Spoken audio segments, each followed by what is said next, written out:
Good morning student.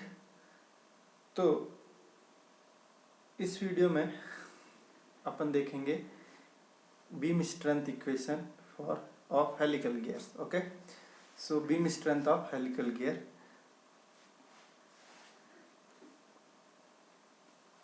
जो कल video बनाया था उसमें मैंने आपको एक्सप्लेन किया था what is formative gear and why it is important. ठीक है, तो यहाँ पे देखोगे in order to determine beam strength the helical gear is considered to be equivalent to a formative spur gear. ठीक है, means we are not going to have new equation for helical gear specially. Okay, we will use the equation what we have used in spur gear.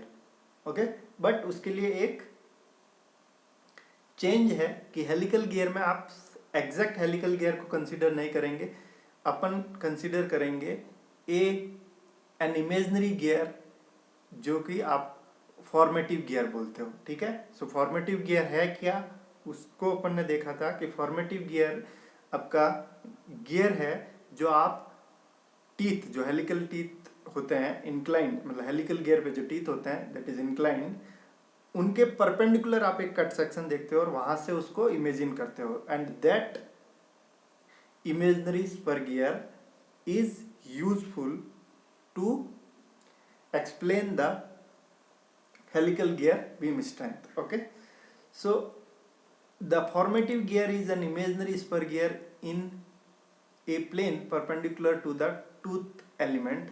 The pitch circle diameter of this gear is d dash, जिसको अपन ने कल derive किया था। d dash is d by cos square phi. Okay, where psi is helix angle. ठीक है, and the number of teeth is Z dash, यानी कि virtual number of teeth, क्योंकि वहां पे आपको virtual number of teeth calculate करना है। And the module in that imaginary spur gear is not M, it was M N, क्योंकि normal module use होगा। ठीक है, तो यानी कि अभी तक जो आप स्पर गियर में डायमीटर यूज किया था डी, वहां पे आप डी डैश यूज करोगे, यानी कि diameter of imaginary spur gear यानी कि फॉर्मेटिव गियर, उसका डायमीटर यूज करेंगे। नंबर ऑफ टीथ, उस इमेजनरी स्पर गियर पे कितने टीथ होंगे उसको आप वर्चुअल नंबर ऑफ टीथ बोलते हैं, जो अपन ने कल कैलकुलेट किया था। z dash is equal to z by cos cube sine. Okay, and the module mn। Okay, so from जो अपनी इक्वेशन थी स्पर गियर के लिए वो ये थी, S B is equal to M B sigma B into Y. ठीक है, now we will modify this equation for helical gear, okay, by putting all this values. ठीक है, यानी कि जहां पे आपका एम एन होगा, बी क्या होता है वो भी देखते हैं, सिग्मा बी वाई, और वाई आपका ठीक है कैसे चेंज होता है। So this equation is also applicable to the formative spur gear, this same equation is also applicable to formative spur gear. ठीक है, सो अब आपको यहाँ पे ये डायग्राम देखना है। ठीक है, this is S B N, यानी कि नॉर्मल बीम स्ट्रेंथ। ठीक है, यहाँ पे ये टीथ है and this is axis, this is angle between axis and teeth line के पैरेलल, जो सेंट्रल लाइन है उनके बीच में जो एंगल है that is helix angle. Okay, तो अगर ये डायमेंशन यानी कि गियर की डायमेंशन b है यानी कि विड्थ है, तो आपकी ये डायमेंशन क्या होगी, b by cos psi. Okay, आप कैलकुलेट कर सकते हैं। एंड क्योंकि जो स्पर गियर ये एस बी है वो परपेंडिकुलर टू एक्सिस होगी, क्योंकि वहां पे आपका टीथ इसके पैरेलल होता है। ठीक है, तो दिस इज एस बी और ये एंगल आपका साइन है, तो this is S B N. ठीक है, जो अपन यहाँ पे फॉर्मेटिव गियर के लिए यूज करेंगे, क्योंकि फॉर्मेटिव गियर आपका इधर से आप विजुलाइज कर रहे हैं। तो S B is equal to S B N, beam strength perpendicular to the tooth element. अपने को हमेशा टूथ एलिमेंट के परपेंडिकुलर देखना है, तो क्योंकि earlier our tooth was like this, so S B was perpendicular to this, now our teeth is inclined, so the perpendicular will be this one. Okay, so beam strength perpendicular to the tooth element, m is equal to mn, so normal module, and b will be in this formula, ये सब अपन put करेंगे यहाँ पे। तो b आपका क्या हो जाएगा इस प्लेन में, यानी कि b by cos sine, and y is Lewis form factor based on virtual number of teeth. Okay, ये चीज आपको ध्यान रखनी है, क्योंकि यहाँ पे जो नंबर ऑफ टीथ है वो आपके एग्जैक्टली जो मतलब एक्चुअल नंबर ऑफ टीथ नहीं है, वो है वर्चुअल नंबर ऑफ टीथ। ठीक है, so this form factor will be on virtual number of teeth, यानी कि पहले आपको virtual number of teeth calculate करना पड़ेगा, देन आपको टेबल में जाना पड़ेगा, टेबल से देखना पड़ेगा कि वर्चुअल नंबर ऑफ टीथ के लिए y की वैल्यू क्या है। ठीक है, तो अगर मैं इस इक्वेशन में ये सब लिखेंगे तो SBN यानी कि now this is for perpendicular to tooth element, now we are using this for virtual or formative gear. Okay, so m SBN is equal to m की जगह mn, b की जगह b by cos psi sigma b into y, and this y is not based on actual number of teeth, it is based on virtual number of teeth. ठीक है, so SB is the component of SBN in the place of rotation. Thus so SB is equal to SBN cos psi. So from this C and from B, this is B.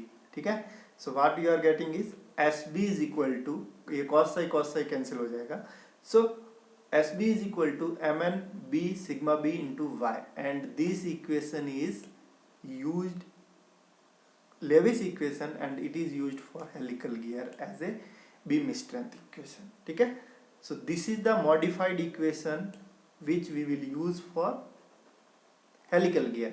तो यहाँ पे difference क्या है, mn is normal module, ठीक है, and this y is Lewis form factor based upon virtual number of teeth, not actual number of teeth. Okay, so यहाँ पे ये लिखा है, in this equation the form factor is based on the virtual number of teeth. So this equation gives the beam strength in the plane of rotation.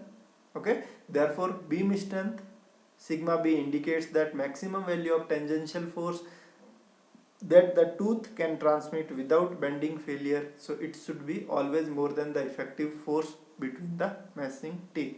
Okay, so कैसे अपन ने इस equation को modify किया है वो देख लिया.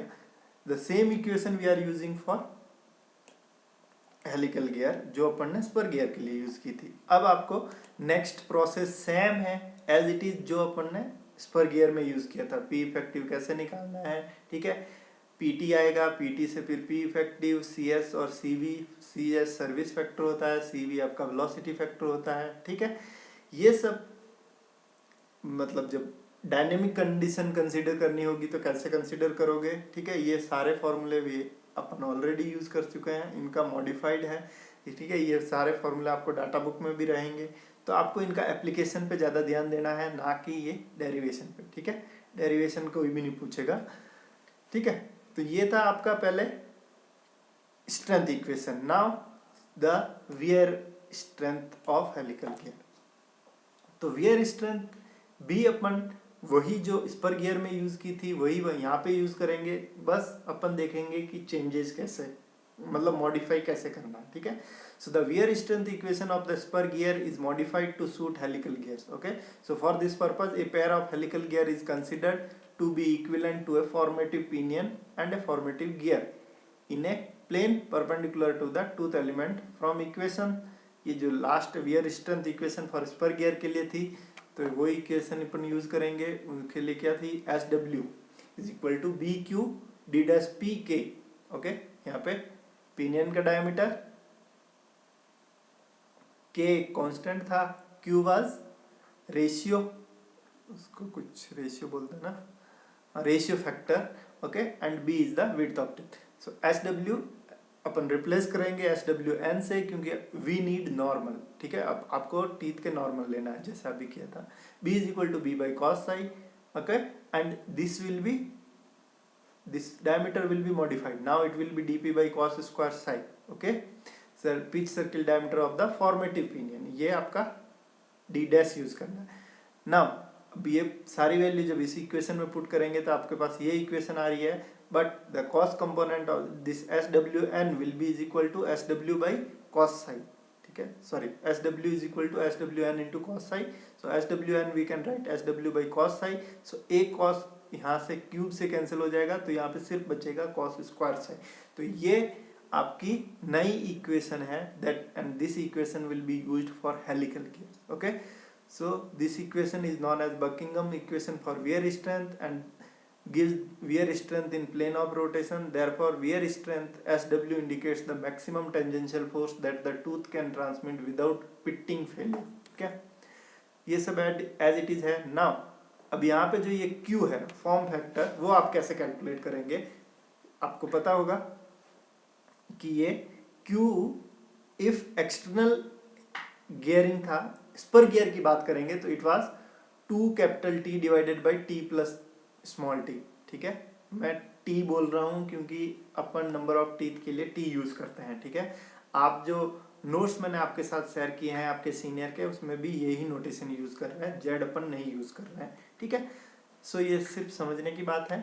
तो द रेशियो फैक्टर, बट यहाँ पे आपको क्या है, ये जो भी टीथ है डैश है, डैश यानी कि ये आपके वर्चुअल नंबर ऑफ टीथ है. ठीक है, लेकिन क्या वर्चुअल नंबर ऑफ टीथ करने से कोई फर्क पड़ेगा, क्योंकि वर्चुअल नंबर ऑफ टीथ में सब में अपन क्या करते हैं, कॉस क्यूब साइन से डिवाइड करते हैं, और वो अगर आप कॉमन लोगे तो कैंसिल आउट हो जाएगा, और आपके पास जो फॉर्म फैक्टर है वो ओरिजिनल नंबर ऑफ टीथ या फिर वर्चुअल नंबर ऑफ टीथ पे बेस पे कैलकुलेट करो, कोई फर्क नहीं आएगा, सेम ही आएगा. ठीक है, ये साइन प्लस होता है अगर आपका एक्सटर्नल गियरिंग होता है, अगर इंटरनल गियरिंग होता है तो ये साइन माइनस होता है यहाँ पे. ठीक है, so actual number of teeth भी यूज कर सकते हो या फिर वर्चुअल नंबर ऑफ टीथ भी यूज कर सकते हो. ठीक है, वैल्यू सेम ही आएगी.